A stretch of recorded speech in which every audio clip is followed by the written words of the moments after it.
Ұлы мақсат, биік мұрат. Лев Толстой саналы адамға ішіп-жеп, ұйықтап ояну өмірдің негізгі мәні бола алмайды деген екен.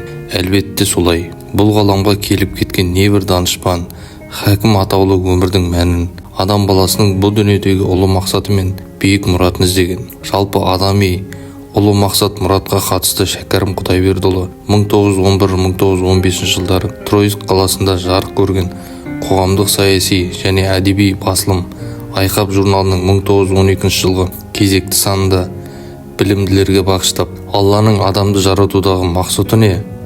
Адамға тіршіліктің ең керегі не?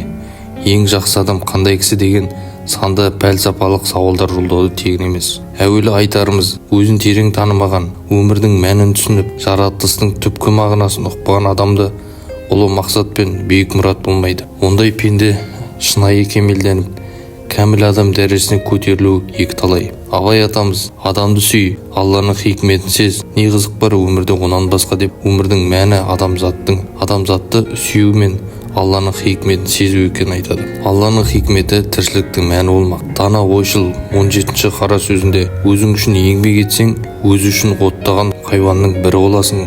Ал адамшылықтың қарызын өтеу үшін еңбек етсең, Алланың сүйген құлы боласың дейді. Осындағы Абай айтқан адамшылықтың қарызы деген не? Меніңше, ғұлама адамшылықтың қарызы деп адамның жаратылуындағы негізгі миссиясын айтып отыр. Олай болса, адамның негізгі миссиясын Құраннан іздеп көрелік. Алла Тағала бірқатар Құран аяттарында адамды халифа етіп жаратқандығын білдірген. Яғни ұлы жаратушыны танып біліп, ғалам атты ұлы көрмедегі әрбір теңдесі көркем туындыға тамсанып, ұлы шебердің құдіретіне бас иіп, өзіне берілген нығметтерге шүкіршілік ету, жер бетін гүлдендіріп, көркейту.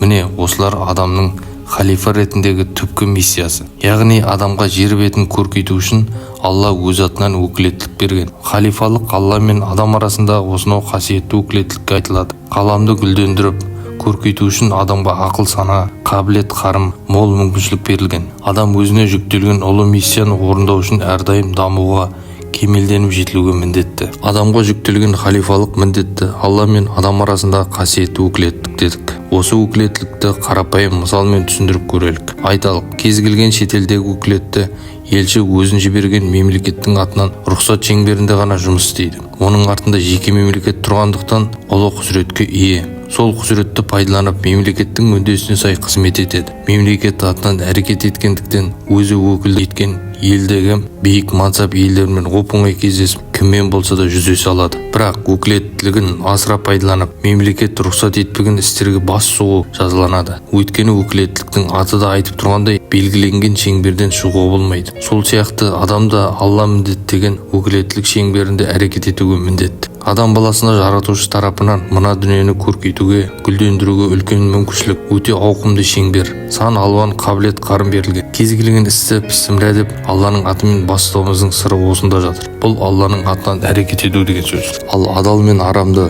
Алла берген осынау өкілеттіліктің ұлқсат пен тыйым шеңбері деуге болады. Жоғарыда атап өткеніміздей, өзіне сенім артып, өкіл етіп жіберген мемлекеттің мойындамай, ешбір шектеу шекарасы өз қалауымен әрекет еткен жағдайда өкілеттігі елші жазаланатын секілді, халифалық міндет алған пенде де Алланы мойындамай, адал арам демей, ұлқсат шеңберінен шыққан жағдайда жауапқа тартылуға лайық болады. Адам өзіне жүктелген осынау халифалық миссиясын ұмытып, Алла мен өз арасында өкілеттік жібін үзіп, дербес әрекет етуге талпынған кезде өмірдің мәні мен мына дүниеге жіберілу миссиясын, ұлы мақсатын жоғалтып алады. Кез келген жеміс бұтағынан, яғни өзегінен ажырағанда шіріп бөлінетін секілді, адамды Алласынан алыстағанда бұзыла бастайды. Барлық рухани проблемалар осы жерден бастау алады. Өйткені ұлы мақсаты жоқ. Басы бос адам, кеудесі қаңыраған қуыс адам. Мұндай адам көбіне мазасы күй кешеді.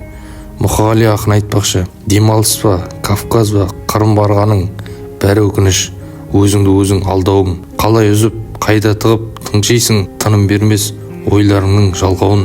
Ішкі бостықтан туындаған мазасыздан құтылу үшін дүние, атақ, мансап, тән рахаты секілді уақытша дүниелермен өзін алдарға атып өмір сүреді. Бірақ бәрібір шынайы жан тыныштығына қол жеткізе алмақ емес. Адамның көбі ұрпағын бағып-қағып, өсіріп жеткізуді өмірдің негізгі мақсатына телейді. Әрине, ұрпағыңды жеткізу үлкен аманат, бірақ бұл ұлы мұрат емес. Алланың адам табиғатына қойған табиғи мейірім мен жанашырлықтан туындаған жауапкершілігі мол абыройлы міндет. Нақтырақ айтқанда, ұлы мақсат аясында атқарар асыл борыштарымыздың бірі болмақ. Егер ұрпақ үшін өмір сүру адамзаттың ең ұлы мақсаты, өмірдің түпкі мәні болғанда, перзент жоқтардың немесе ұрпағы қайырсы болғандардың мына дүниеде ғұмыр кешуінің ешбір мәні қалмас еді. Тіршілікте жасалатын әрбір істің өзіндік мақсаты мен мәні бар. Мысалы, оқып білудегі мақсат мықты маман болып, өзіңе, еліңе, адамзатқа пайдаңды тигізу. Бұл кіші мән.